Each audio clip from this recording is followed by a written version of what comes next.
Bienvenidos nuevamente a este espacio de Diariamente con la Biblia, aquí en este canal de Diariamente con la Biblia. Suscríbete, dale like al video, comparte también, toma acción para que podamos llegar a muchos más.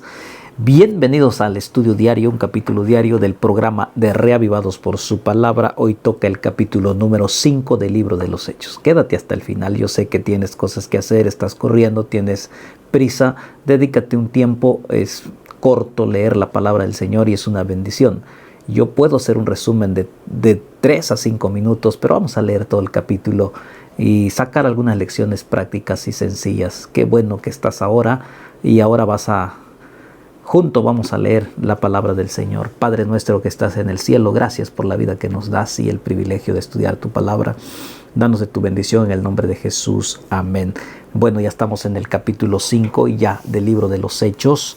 ¿Cuál es la bendición de esta mañana, la lección de esta mañana? Vamos a darle lectura y entonces leeremos texto por texto y sacaremos algunas lecciones sencillitas y prácticas para tu vida diaria. Dice: pero cierto hombre llamado Ananías, con Zafira su mujer, vendió una heredad. Es decir, los otros vendían su heredad. También ellos fueron contagiados por esto y vendieron una heredad. Y hasta ahí estaba bien, porque pues ellos tenían la intención de apoyar el proyecto de la iglesia primitiva. Pero, versículo 12, el detalle, el problema que ellos cometieron, dice: y sustrajo del precio, sabiéndolo también su mujer, y trayendo solo una parte la puso a los pies de los apóstoles. Es decir, vendió y se quedó una parte y lo trajo a los pies de los apóstoles, incompleto. Y dice el texto aquí, sabiéndolo su mujer, era cómplice de lo que el esposo estaba haciendo. Y eso muchas veces es peligroso. Cuando los dos están de acuerdo en algo que no es correcto, ahí hay un problema. Cualquiera de los dos, si alguien está haciendo algo que no está bien, no está correcto, no debe de ser cómplice. Así sea tu esposa, así sean tus hijos. Por favor, porque recibimos esa maldición. ¿Cuántos padres son cómplices de sus hijos? Y cuando en el asunto espiritual el líder de la iglesia quiere ayudarlos, se oponen. Son cómplices de lo que los hijos, la esposa o el esposo está haciendo. No seas cómplice. Tú ten el valor también de decir: sí, están mal y lo que están haciendo no agrada a Dios. Y esto es lo que Zafira hubiese dicho. El hubiera no existe. Esposo mío, lo que estás haciendo es incorrecto. Estás sacándolo, estás robando, porque nosotros habíamos prometido el precio justo, pero tú lo estás sacando. Y en lugar de eso, pues ella dijo: no, está bien, pues para algo nos ha de servir. Y noten el resultado cuando somos cómplice del pecado. Entonces es la destrucción. Y mire lo que sucede. Y dijo Pedro: Ananías, ¿por qué llenó Satanás tu corazón para que mintieses al Espíritu Santo y sustrajeses del precio de la heredad? Y esto es literalmente, Pedro le dice: Satanás llenó tu corazón, hombre, de ambición. ¿Por qué robaste? ¿Por qué sustrajiste lo que tú habías prometido, el precio de la heredad? Satanás ha llenado tu corazón. No permitas que Satanás llene tu corazón de ambición, de orgullo, de no querer reconocer que estás mal delante de Dios. No permitas. Satanás, si tú permites, dice ahí que te llena, porque tú lo permites. A veces nosotros con nuestra forma de ser, nuestra forma de actuar, en lugar de que permitimos de que Cristo more en nuestro corazón y nos llene de su Espíritu Santo, permitimos que el diablo entre y él te llena, sí, pero te llena de cosas perversas. Y entonces dice aquí, reteniéndola no se te quedaba a ti, vendida no estaba en tu poder. ¿Por qué pusiste esto en tu corazón? No has mentido a los hombres, sino a Dios. Tú has mentido a Dios. Y el resultado ahí está, se murió. Tú tal vez no vas a morir en este momento cuando yo miento y le robo a Dios. Pero espiritualmente sí, y un día sí, la muerte eterna. Eso está garantizado. Y noten lo que dice, al oír Ananías estas palabras cayó y expiró. Él murió en ese momento, en ese instante, porque fue herido por el poder del Espíritu Santo, por el atrevimiento de manchar, de mentir. Y dice ahí, y vino un gran temor sobre todos los que lo oyeron. Eso fue al instante. Literalmente él murió allí.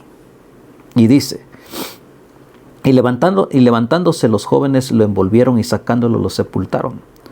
Pasado un lapso como de 3 horas, sucedió que entró su mujer, no sabiendo lo que había acontecido. Es decir, la mujer era cómplice y no sabía. Querido padre, no seas cómplice de tus hijos. Denúncialos y dile, pastor, están mal mis hijos, ayúdenme. Hermanos, están mal y quiero que me ayuden, oren por él. No los encubras. Es una maldición.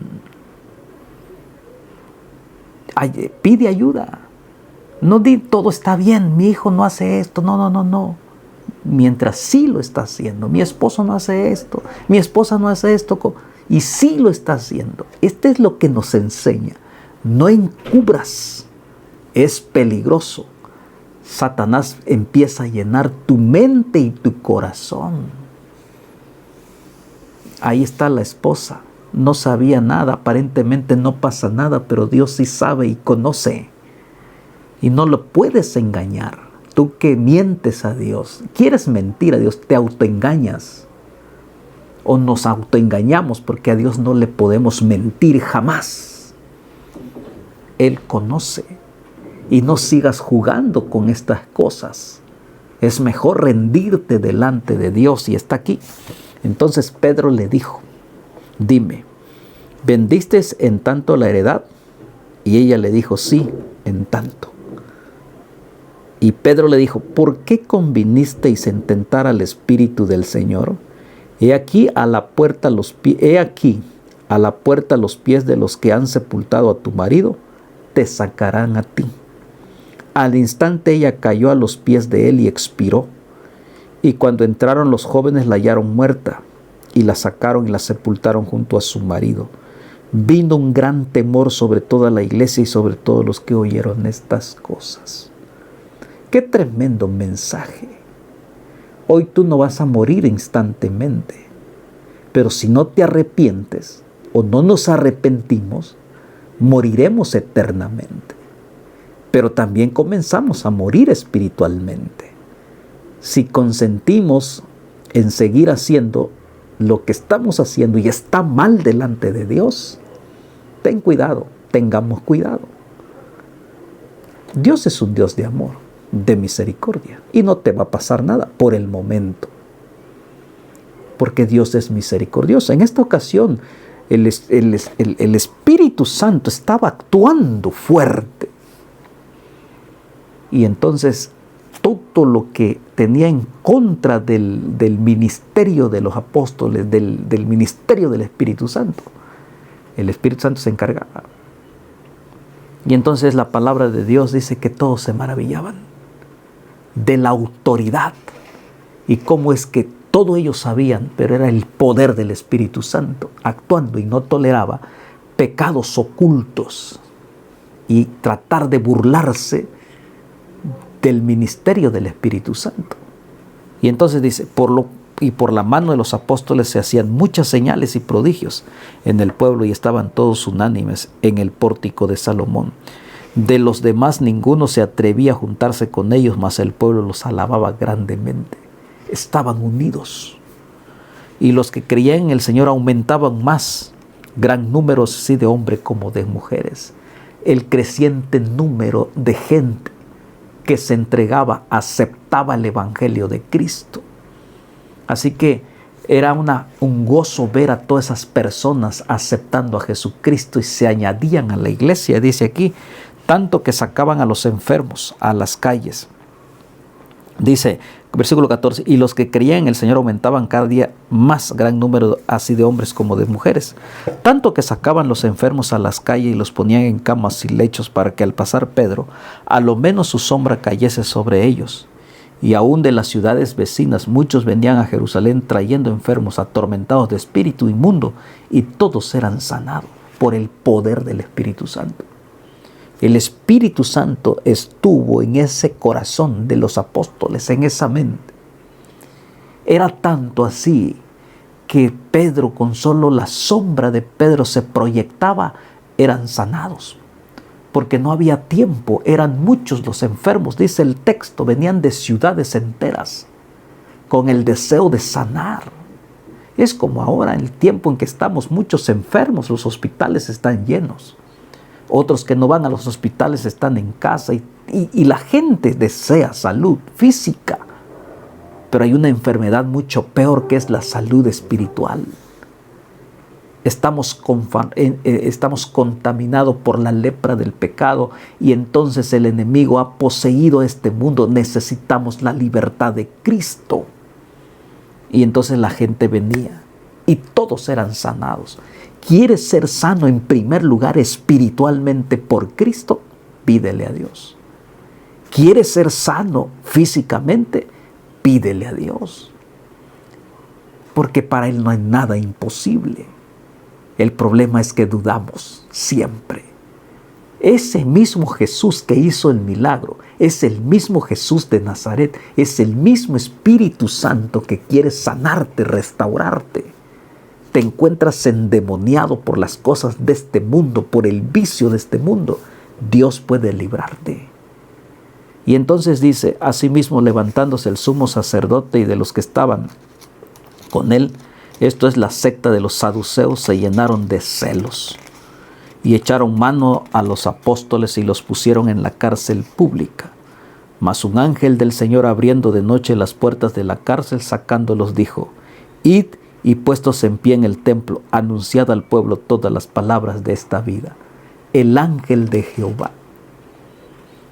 Los metieron a la cárcel, el ángel abrió las puertas y dijo, no les dijo vayan y escóndense, no, vayan al templo y sigan predicando, porque para eso nos ha llamado el Señor, para predicar, para anunciar, para decirle a otros de que hay perdón. Y esta mañana yo te digo que hay perdón en Cristo y tú puedas también compartir. Y mire lo que dice, y dice la palabra del Señor, un ángel del Señor, y puesto en pie en el templo, anunciad las palabras de vida. Habiendo oído esto, entraron de mañana en el templo y enseñaban. Entre tanto vinieron el sumo sacerdote y los que estaban con él, convocaron al concilio a todos los ancianos, a los hijos de Israel, y enviaron a la cárcel para que fuesen traídos. Pero cuando llegaron los alguaciles no la hallaron en la cárcel, entonces volvieron y dieron aviso. El poder de Dios.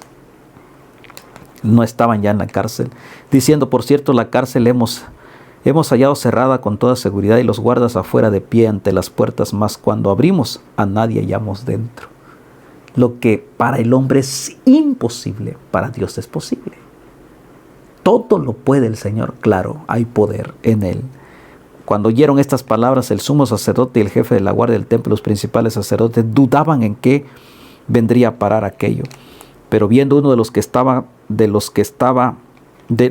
les dio esta noticia, y aquí los varones que pusiste en la cárcel están en el templo y enseñan al pueblo. Alguien llegó y dijo, ellos que ustedes los metieron a la cárcel, vayan a ver, están en el templo. En lugar de que se fueron a esconder, están enseñando. Entonces fue el jefe de la guardia con los alguaciles y los trajo sin violencia, porque temían ser apedreados por el pueblo.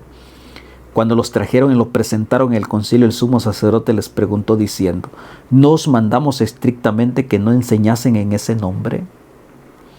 Y ahora habéis llenado a Jerusalén de vuestra doctrina y queréis echar sobre nosotros la sangre de ese hombre. Le están reclamando de celos. Hay algo interesante que está aquí. habéis llenado toda Jerusalén de estas buenas nuevas, de esta doctrina. Todos los rincones de Jerusalén ya lo saben. Y entonces ustedes, dicen, nos están culpando de la sangre de ese hombre. Respondiendo Pedro, los apóstoles dijeron, es necesario obedecer a Dios antes que a los hombres. Por eso lo habían cumplido.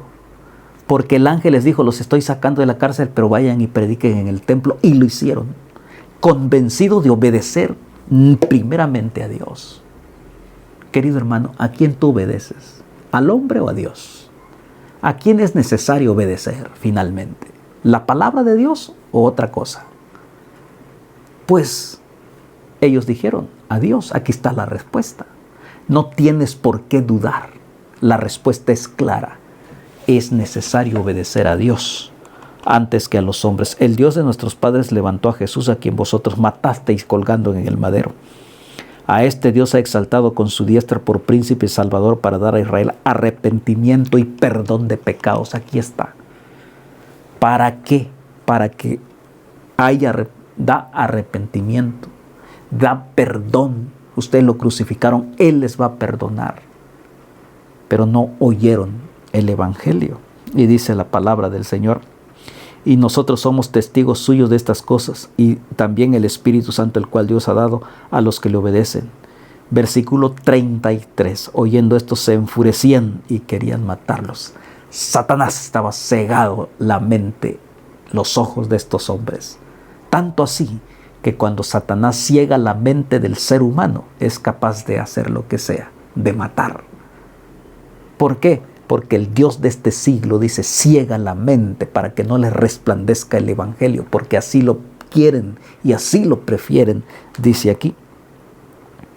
Y dice, y luego dijo, varones israelitas, mirad por vosotros lo que vais a hacer respecto a estos hombres, porque antes de estos días se levantó a Teudas, diciendo era alguien a quien se unió un número como de 400 hombres, pero él fue muerto y todos los que le obedecían fueron dispersados y reducidos a la nada. Está diciendo, esto es tan grande, si es de Dios va a progresar y si no, no va a progresar. Y note lo que dice, después de se levantó Judas el Galileo en los días del censo y los llevó en pos de sí a mucho pueblo. Pereció también él y todos los que lo obedecían fueron dispersados. Es decir, se levantaban dirigentes. En aquel tiempo lo seguían, pero se desbarataba. Ahora se levantó la iglesia primitiva y entonces mire lo que sucede. Y ahora os digo, apartaos de este hombre y dejadlos, porque si es consejo o esta obra es de los hombres, se desvanecerá. Pero si es de Dios, dice, mas si es de Dios, no lo podréis destruir. No seáis tal vez hallados luchando contra Dios. Un consejo de este hombre. O sea, ¿para qué pierden el tiempo? Si es de Dios, progresará y nadie se interpondrá, porque Dios es Dios. Si no es de Dios, se va a perder. Pero si es de Dios, hagas lo que hagas, no vas a vencer, porque Dios tiene poder. ¡Qué consejo tan sabio!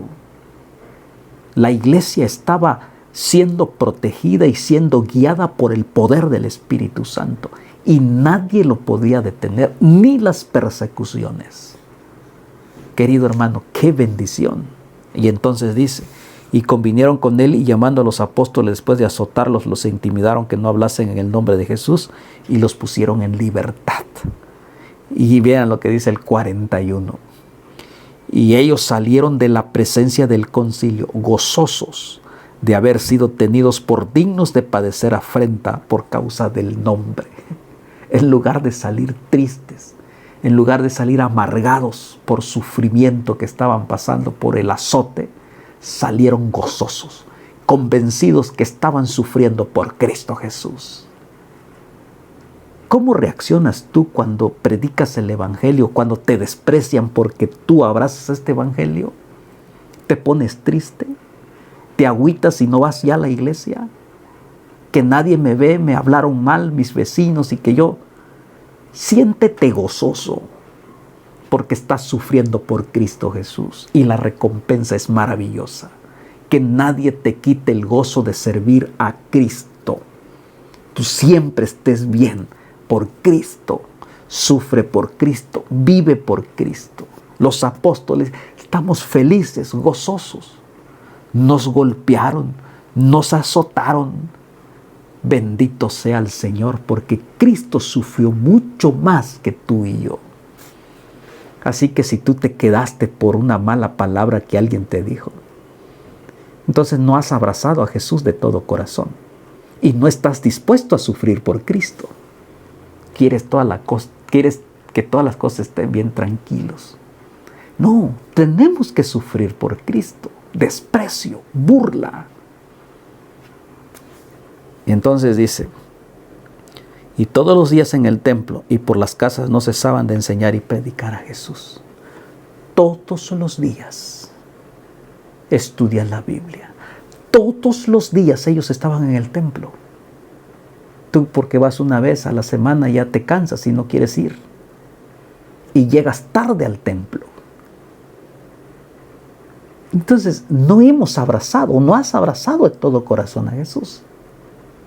Esta iglesia primitiva estaba gozosa en el templo. Es lo que necesitamos nosotros como iglesia, estar gozoso, llegar temprano, a alabar y glorificar el nombre de Dios, no llegando arrastrando los pies, sin ganas, amargados, enojados. ¿Cómo el Espíritu Santo puede tomarnos? Tú debes de llegar al templo con alegría, con gozo, temprano, así como vas a tu trabajo temprano. Aunque tu trabajo vas amargado tal vez, pero a la casa del Señor ve alegre, feliz, por Cristo. ¿Cuánta falta nos hace esta fuerza, este poder de la iglesia primitiva? Lo necesitamos ahora, pero tú eres la diferencia. Somos la diferencia y tenemos que hacer lo que Dios nos está mandando. ¿Qué mensaje? Mañana vamos al capítulo número 6. Jehová te bendiga y te guarde. Jehová haga resplandecer su rostro sobre ti y tenga de ti misericordia. Jehová alce sobre ti su rostro y ponga en ti paz. Padre, gracias por tu palabra. Perdónanos, Señor. A veces no estamos ni siquiera dispuestos a sufrir tantito por ti. Ayúdanos, Padre, a entender que tú nos amas tanto y sufriste por nosotros. Y si nosotros llegamos a sufrir burlas por tu evangelio, bendito sea tu nombre. Gracias por todo en el nombre de Jesús. Amén. Nos vemos mañana. Bendiciones.